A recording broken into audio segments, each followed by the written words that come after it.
I'm Charles Hamm, 3-time best-selling author, ponder on at Pilgrims, host of a TV show and radio show. And I'm Kelly Williams, host of the Kelly Williams Show. Hey everybody, it's time to tune in and turn on your happy. You're watching the Kelly Williams Show. Don't forget you can watch it anytime on the best network ever, Your Home TV, and also streaming on Roku. So get ready, because it's time for the Kelly Williams Show.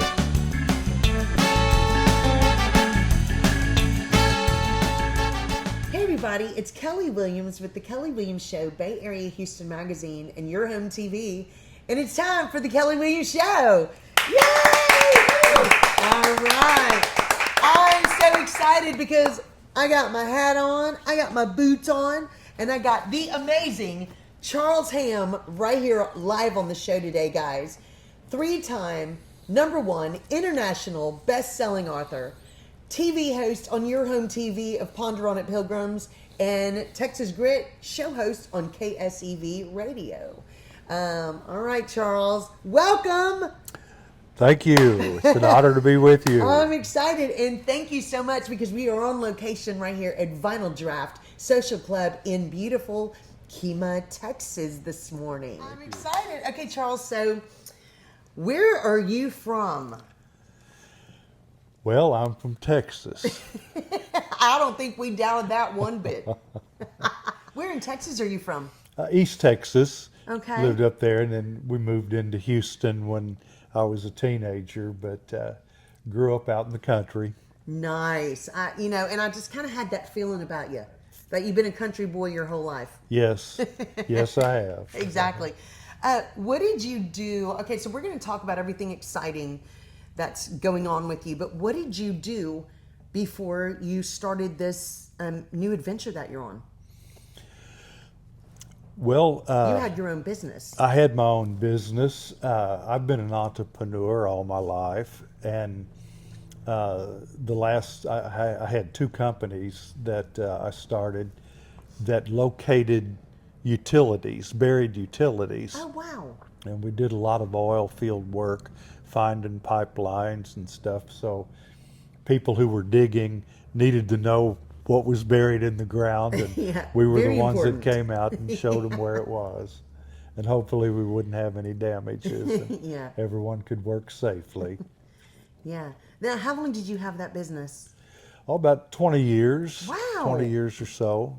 Yeah. And before that, I've done different things. My first adventure was a beekeeper. And What? I actually, I had 70 hives of bees, and they made a lot more honey than I could eat. And so I started selling honey.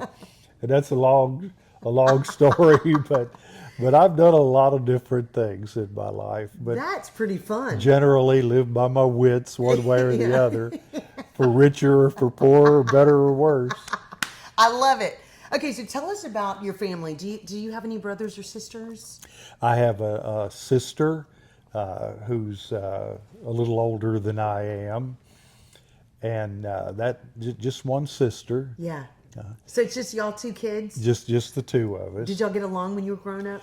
We did, as siblings will, and as we started getting into our teenage years,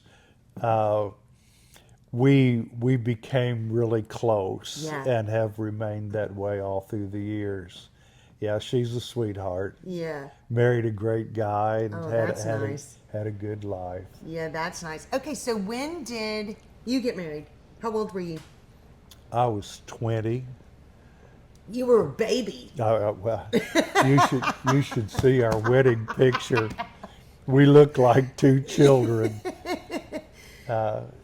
No, we've been married 56 years, Congratulations. and so I've decided just go ahead and soldier on now. No sense making any changes now. Exactly. Okay, so what do you think one of your favorite memories of growing up was as a kid? Oh, I would say two things. Uh, I'll begin with my mother. My fondest memories of my mother was when I was a little boy and hadn't learned how to read. I mean, we're talking just a little guy. Uh, she would read the magazines and things to me. There was a Look magazine, a Life magazine, Yeah, and I wow. had this curiosity, and we would turn the pages and if I what's this say, and she would read it to me, Aw. and she bought some childcraft encyclopedias for children, Yeah. and I used to sit and look at those things, and she would sit with me and read to me what it Oh, was saying, and I always had a love for reading, still do. And my daddy was just he was a typical old-fashioned father that didn't put up with a lot of foolishness, and raised me right. And when I was grown, he became the dearest friend I ever had in my life or ever will have. that's nice. A wonderful man. Yeah, that is awesome. Okay, so you served in the military. Yes, ma'am. What branch were you in? I was in the Marine Oh Corps. my goodness. Well, thank you for your Well, service. thank you. I Appreciate that. appreciate that. What years was that? I was in from 1965 to 1969. Wow. I did 4 years. That's wonderful. I bet those were good memories. Well, there's some memories there. Yes, Yeah. ma'am. There's some good, a lot of good memories. Yes. Yeah. Uh-huh. Yeah. So I want to know, how long have you been styling the stash? Since you were like 10? Well, I don't remember when I first grew it. Uh, I hardly have any pictures when I didn't have one. But I was clean shaven for a number of years, and then just one day looked in the mirror to shave and decided not to, and the rest is history. I love it. It's become iconic for you. It's your look. Well, With the stash and the cowboy hat. I get a lot of comments on it. Yeah.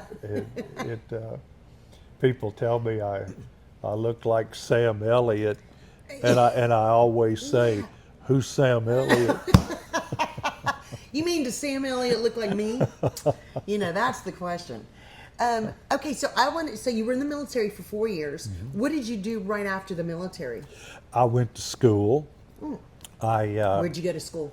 went to David Lipscomb University. It was David Lipscomb College back in those days in Nashville, Yeah. and I majored in classical Greek and Hebrew. Okay. And So what have you been doing with that major? well, it has, but people think it was just one of these worthless majors. Yeah. What practical use could it Yeah. be? But I wanted to be an archaeologist at the time, Well, that would make sense then. and then it sort of makes sense. Yeah. But I never became an archaeologist. I'm an amateur. I read a lot, but so people say, "Well, what good was your degree?"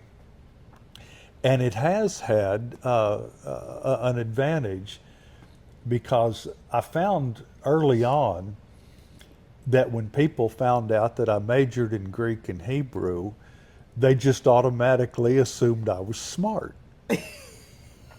And I realized I could work this for a while, but until they get Absolutely. till they get me figured out.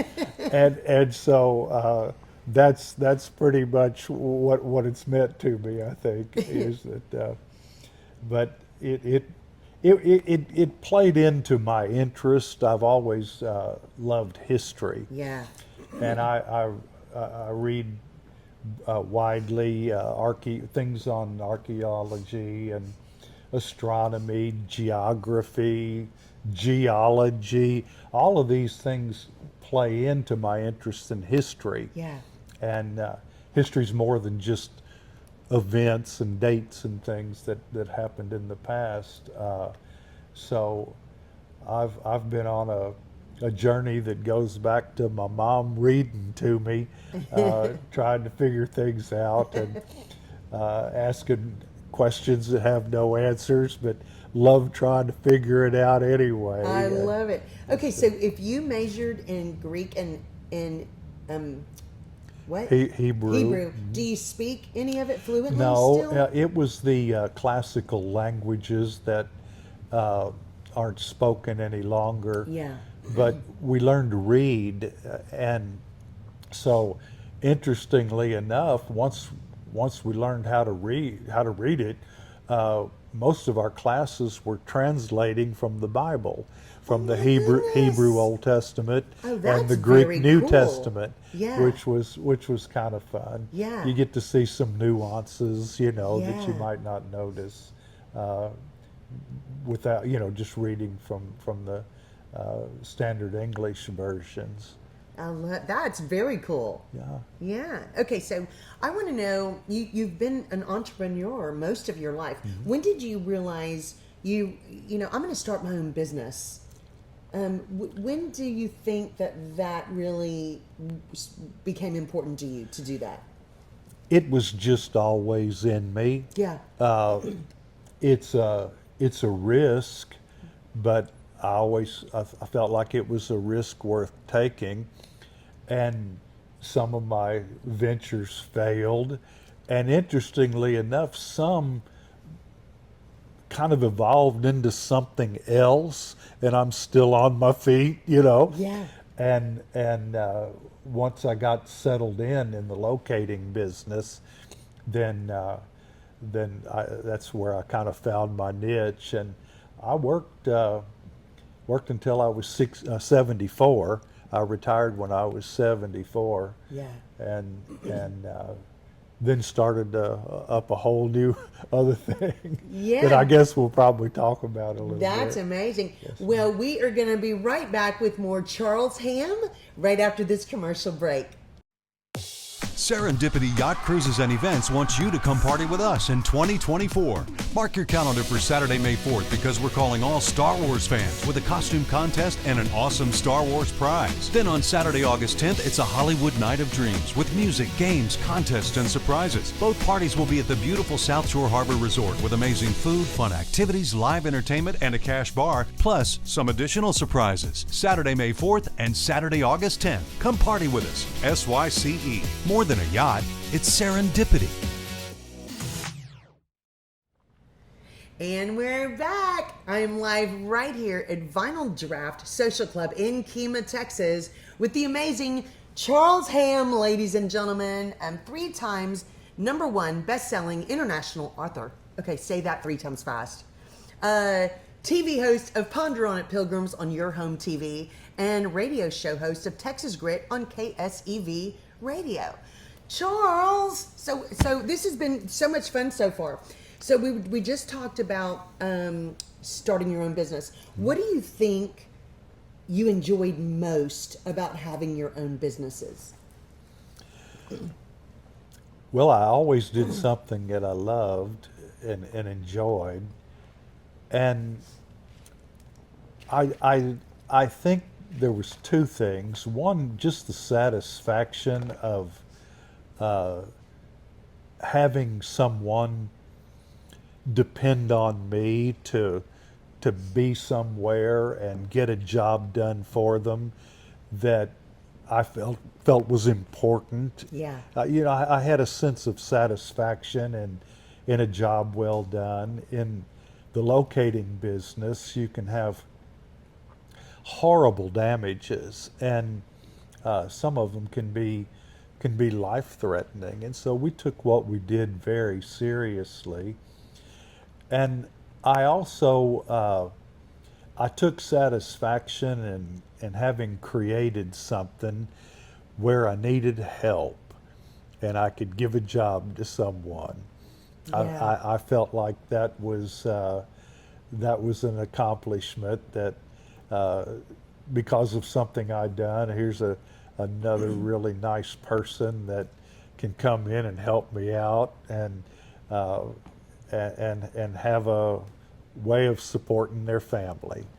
Absolutely. That was important to It's me. real important, and it's so, that I think sometimes is missing today in so many, and I'm not bad mouthing young people, but, a lot of them, there is not that feeling of people relying on you and having that really good feeling of knowing what it feels like Yeah. to be somewhere and have somebody rely on you for a job or a livelihood. And it's a wonderful feeling. It always was to me. It really was. When someone says there's a 36-inch high-pressure gas line running through here somewhere, Wow. and we need to know where it is because we're going to be digging here with a backhoe, Yeah. and you need to make sure they know where that line is, or it could be just a terrible accident. So we all took that seriously, and I instilled it in my folks that what we're doing is important out here. Yeah. We're just the grunts out here in the field locating the stuff, but what we do is important, and Extremely. and I wanted them to know that and feel the same way I did about it. Yeah. I love that. That is wonderful. Okay, so you said how old were you when you retired the first time? 74. 74. Okay, so what did you think retirement would look like when you thought you officially retired? I had pictured myself sitting on my cabin porch in a rocking chair watching the hummingbirds most of the time, and Nice. that I didn't see much farther past anything, past that, and then everything started changing just in ways that I could never have imagined. Yeah. Well, when was the first time you started? When did you write your first book? Well, about a year and a half ago, it actually published on April 20th of 22, Wow. and I had never even thought about writing a book before. Yeah. So I was 76 when the book actually published, but I was working on it before then. I was encouraged to write a book, and Who encouraged you to write a book? folks on LinkedIn. Yeah. I'm active on LinkedIn, and I was writing articles and posts about how I looked at things, and what I was saying was, it kind of caught on, and I had people write and say, "Mr. Charles, you need to write a book," and I'd always tell them I was pondering on it, Yeah, exactly. which I wasn't, Yeah. but that get them to, they'd go away, And then one day, this young man named Mr. Philip Reed, he wrote and he said, "Mr. Charles, you need to write a book." And I said, "Well, I'm pondering on it." And he wrote back and he said, "No, you're not getting it." He said, "You need to write a book, and I know a publisher, and I'm going to get in touch with her and tell her about you and get you two together." Well, this was Miss Hillary Jastrom up in Minnesota. She has a new show coming out on your home TV. Oh my Yeah, goodness. just the most wonderful lady. We became like family. Yeah. I mean, I just love her. But we talked, and she wanted to do the book, Yeah. and so the rest is kind of history. I love it. I Yeah. love that. And how did you come up with Ponder on It Pilgrims? Well, I used to tell people, ponder's not a common word, No. but it's one I've always kind of used. And to me, there's a difference in thinking about something and pondering on it.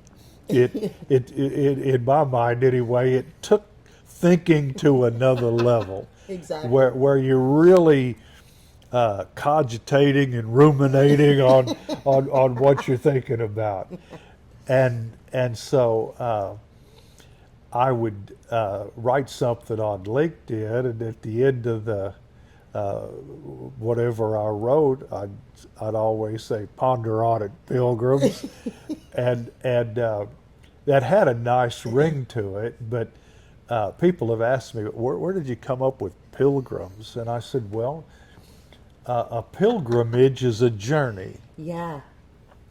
and we're all on a journey we call life. We're all pilgrims. I love it. When if I call you a pilgrim, you're a fellow pilgrim. I'm one too. I've been heading down this road for 77 years now, and it's been quite a journey. Yeah, I love it. But it's a pilgrimage, and it has a final destination, just like a pilgrimage does. So that's where that came from. I started saying it on LinkedIn, and Yeah. I asked them what they thought, the people on LinkedIn, a name for my book. You know, Yeah. what would you like for the name of it to be? And I got all of these messages, and it was all of them pretty much the same. Duh, Mr. Charles, ponder on it, Pilgrims. Like, you know, I mean, what were you? So that's what we called it. I love it. I That's what we love call it. And you know what's so funny about it? It stands out to people because ponder is not a widely used word, and pilgrims. I mean, so you're literally you're making people think about things a whole different way, a little bit with just that title of your book, which I love because it intrigues people. You know, and maybe a different time. yeah, exactly. I'm a throwback to another time. Love it. Literally so. And one person said one time, he said, Charles, you're a 16th century man. and, and I said, well, and he says, how did you end up here? You know, Exactly. and I said, well, I don't know. But people say all kinds of things, and everybody's so nice to me. Yeah. It's been really fun. Well, it's because you're such a sweet person. Well, I mean, Charles, don't you think that with all the craziness in the world and all of this hurry up attitude and mentality that everybody has, and these younger people are being born into almost, don't you think that your Ponder on It Pilgrims and your I call them Charlesisms, what Correct. you put on LinkedIn and your funny little Texas grit things. Texas grit. You know, it pulls people to a simpler time that everybody really is starting to wish for again. You know? I think there was a timeliness to all of Yeah. this that I didn't realize. I had no idea what would happen when this book came out. Not one idea in the world. And it was a 3-time bestseller within 36 hours. Oh my goodness. It was a bestseller in 15 genres on Amazon, and then on 3 more it was a bestseller. That's and, crazy. And I was just shocked. Yeah. But I do think, well, I said in the book the things that I've been saying and thinking about and talking to people about for a long time, and they've received it well. Yeah. They've received it well.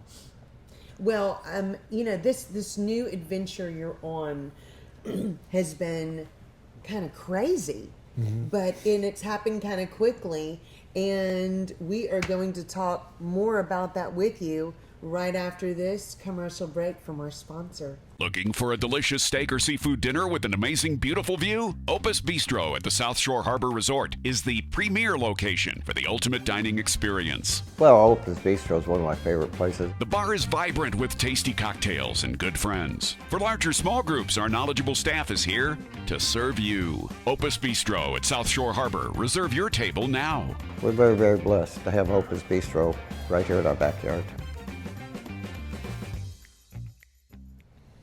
And we're back. We're right here live at Vinyl Draft Social Club in Kemah, Texas, with the amazing Charles Hamm.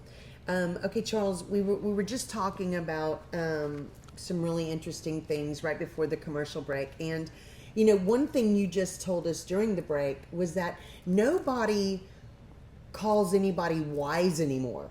You don't really hear that word, and No. that is so true. Yeah. Why do you think that is? Well, we're losing not just the word. I think we're losing the very concept of it. You don't see a lot of wisdom from people anymore. We tend to It's almost the opposite. just react. If you look up the antonyms for wisdom in one source that I checked, I've always thought of a wise and a fool, wisdom or foolishness. And the first word in the anonym for wise was stupid. And I thought, That's funny. I laughed when I read that, but we're not thinking anymore, and I'm on a mission of sorts, I suppose, in my old elderly years, winter of my life, to try to make people just stop and think and make good decisions that are really in their own best interest. A wise decision is a decision that's wise for you, and also does no harm or is good for other people as well. Absolutely. And it, I think thinking you don't become wise. Someone asked me to describe myself not too long ago, and it's a hard in one sentence. And to just be hit right between the eyes with a question like that is, what do you say? And almost instantly, after a moment's thought, I just kind of blurted out something that was just absolutely true. And I said, I'm an old man struggling not to be an old fool. That is really good. And that is exactly how I think of myself. Yeah. I don't consider myself wise, but I'm trying to be as in as much as I can. And I think wisdom, I think there's a connection to, as we might say today, the universe. There's a spiritual connection when your mind starts thinking in terms of being wise. Yeah. Something changes inside of you, and all of a sudden you kind of straighten up, and you get to thinking a little deeper. And the whole book was about wisdom and getting people to stop and think, to ponder on things. I love it. That's where I was coming from. Yeah. How long did it take you to write your book? Well, I was writing the book and didn't even realize I was writing a book. Yeah. I had written these stories, and the book is filled with personal stories about, starts with me and my grandpa when I was 4 years old, going out to feed the hogs one day together. And I called it Grandpa's Gift. And if you haven't if you don't know what it is, I'm not going to tell you. You'll have to read it to find out what Grandpa's gift was to me. But it was something I've cherished to this day. And I was only 4 years old at that time. But I just told stories and talked about life and my own experiences and things that I learned, and mixed in a little Texas grit and a little Round Mountain, some Round Mountain stories about the critters and me, and Thelma and Spuds and all the rest of them, and talked about my cookie bandits, which are my grandkids. I call them cookie bandits. I love it. And if you'd have been over at my house yesterday or Monday, you'd know why I call them cookie bandits. I may fit in that category. Don't have me over, especially when you're making cookies, because I do like cookies. Okay, Charles, I want to ask you. Okay, so you're a best-selling author. You have a show on Your Home TV, and you have a new radio show on KSEV. What does your family think about all of these things happening in your life right now? Because it's happened in a very short span of time. Yeah. Well, it's pretty much the same. Pretty much the same. They're not all that impressed. I mean, I remember a story one time that I heard George Bush, the younger, was president, had been elected president, and he was home and he was sitting in the living room with his feet on the coffee table, and his mother, Barbara, looked at him and said, "George, get your feet off the coffee table." And his father said, "Barbara, I mean, my God, he's the president of the United States."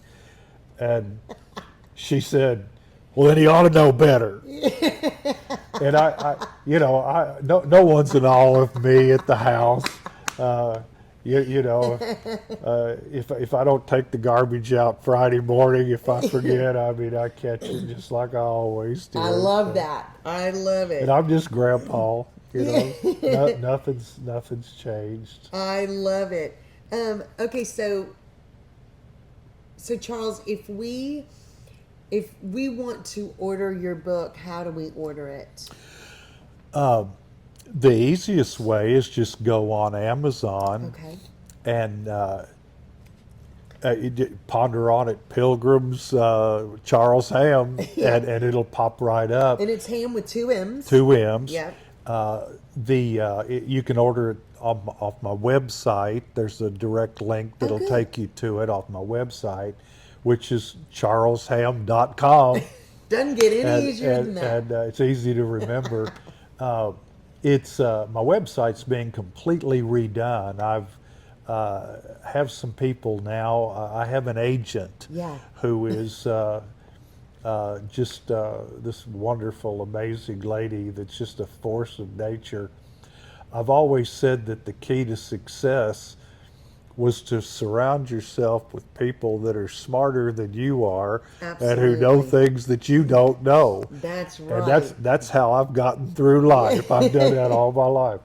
And I've done it in spades now. These women, so far all I've met is women, and these ladies are just brilliant, accomplished people, and they bought into what I'm trying to do, and are so I don't know what in the world's going to happen next, but speaking engagements at colleges, talking to young people, and we've got several things going on. I don't know where it's all going to take me.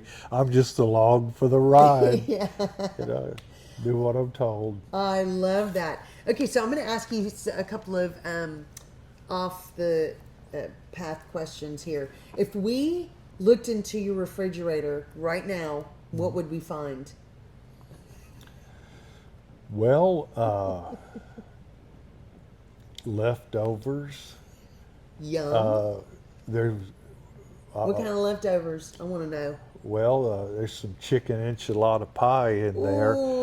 When I get hungry and I'm by myself, I call it scratching something up. And I'll go in there and open the door, and kind of, whoa, this I can go with this. On what I have in there, I drink green tea every day, so there's some green tea in there. Lots of fruits and berries down in the freezer. The usual things. And there's a bottle of wine in there. I drink a glass of wine every day. Nice. Actually, at night when I Yeah. go to bed, I take it to bed with me. Yeah.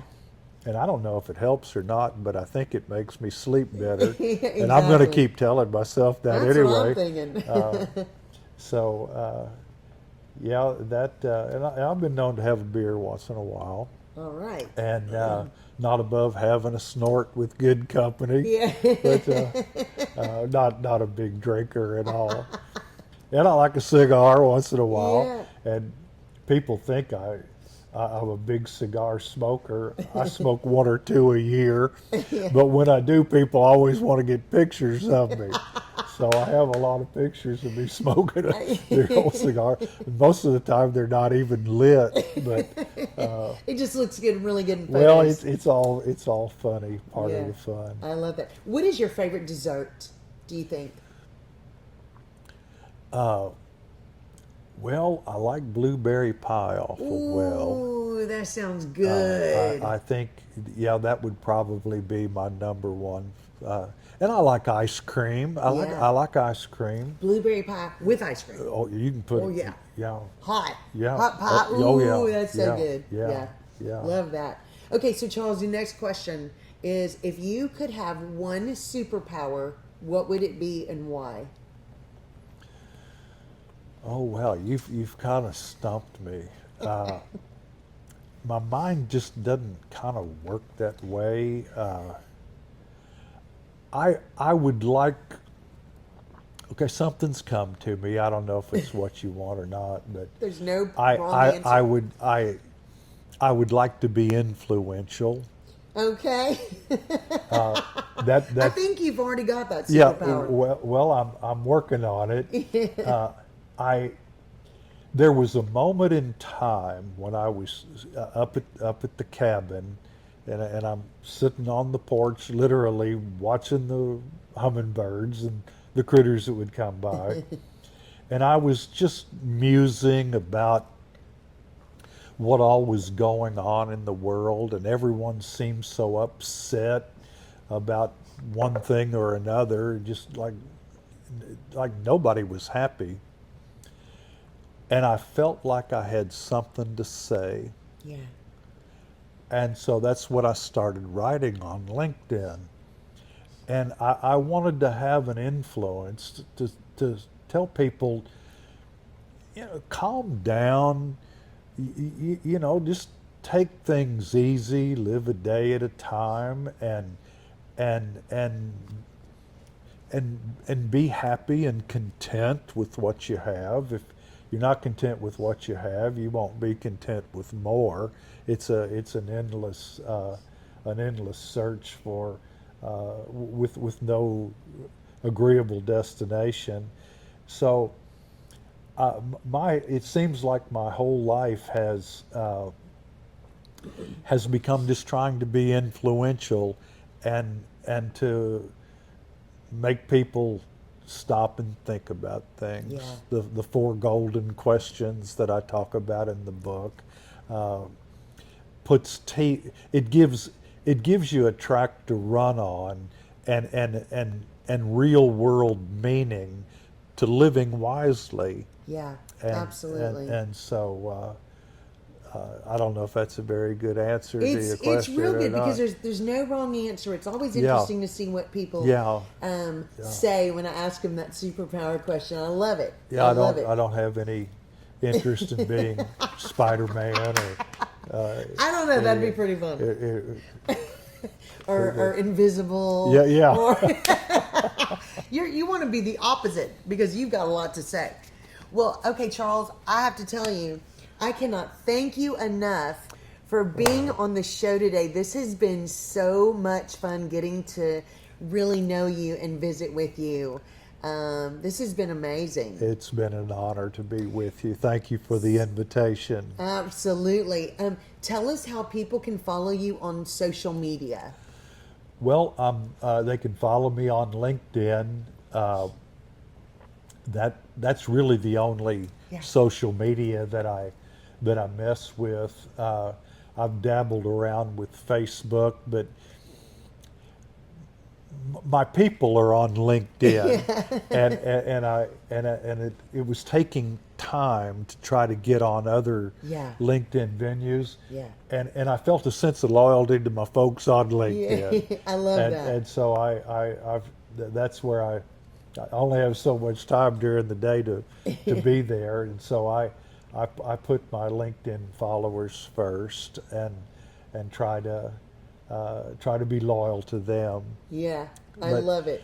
You can find me, and again, my website. There's a lot about me on my website that you may or may not know if you're interested, but that's about it.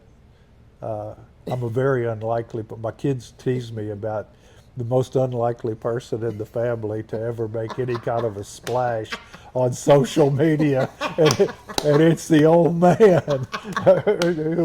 Who would have ever thought? But, I love it. I love it. I have a special relationship with the people on LinkedIn. I love them. That's amazing. Well, you can order Charles's book on Amazon. Yes. Or on his website, Right. CharlesHamm with 2M's.com. Ponder on it, Pilgrims. It's something you want to get and read 3 times. International #1 bestseller. And KSEV, you can listen to Charles. When can we listen to you? It's usually on in the mornings and afternoons. Okay. It's just a short thing where I give a Texas grit saying. Love it. You know. Love it. And of course, you can watch Ponder on It, Pilgrims, his TV show on your home TV. Yeah. Check out the TV show. That's right. It's great at yourhometv.com, and it's also streaming live on Roku anytime. But guys, thank you so much for watching today. This has been so much fun with Charles, my new friend.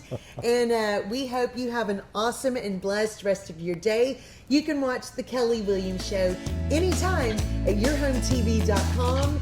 And we hope you have a great day. Thanks so much for watching. We'll see you next time. Is this on right? 3-time #1 international best stop. It's a lot to say.